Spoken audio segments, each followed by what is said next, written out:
So the Greens don't like the cap or the target of 5 to 15%, and you also don't like the transition arrangements which give free permits to a lot of the really heavily polluting industries. Two questions go from that. What's the role going to be for the two Senate inquiries that are now going to be held, one into the bill itself and one into the whole issue of emissions trading and associated issues? The terms of reference are too long for me to go into them here. And second, what's your assessment of the likelihood that you'd actually be able to negotiate a compromise with Labor? I mean, it seems at the moment it's virtually impossible for you to negotiate something between now and June. Well, you know, people who murder other people go to jail, but under this system they'd be free to stay out of jail. They'd be given a ticket. James Hansen, the head of the NASA science unit in the United States, has told the House of Congress, people who are opening new coal mines are criminals. I mean, that's very tough language. You don't hear this side of the Pacific. But he's looked Congress in the eye and said 20 years down the line ago, I warned you about this. Now this has got to a stage where we're... And Thomas Lovelock, who came up with the Gaia theory, says this week he expects global population by the end of this century maybe 1 billion.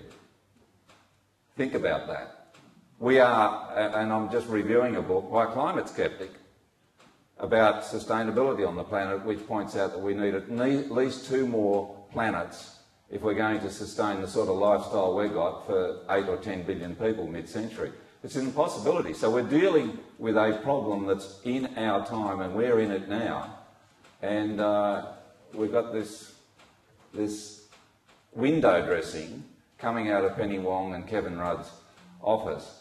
Look, we will always talk with everybody in government, the opposition. I had a yarn with Malcolm Turnbull last week, and I said my belief is you will ultimately end up making an arrangement with government. And you know, behind it, the coal industry is so formidable. Did you know that every government delegation that's gone overseas to negotiate Kyoto and is now negotiating Copenhagen, right back to the start of the 90s, right back to the Rio Earth Summit, from Australia has had the coal industry embedded in it?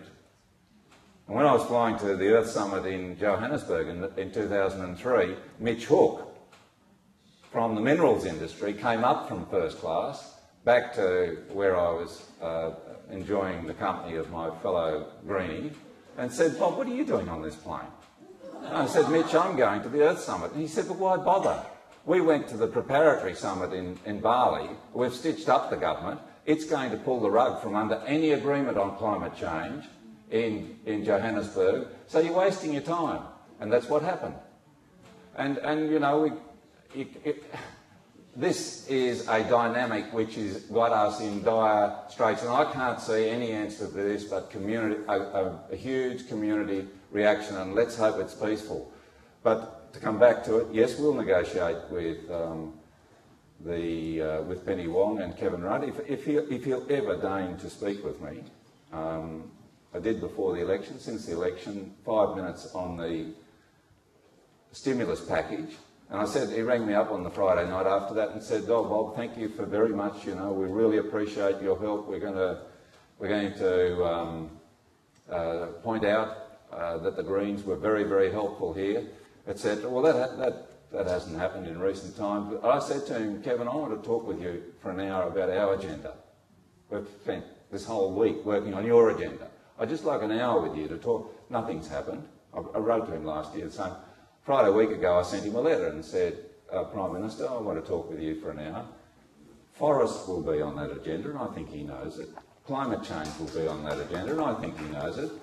No response. So as I said to Chris Evans day before yesterday,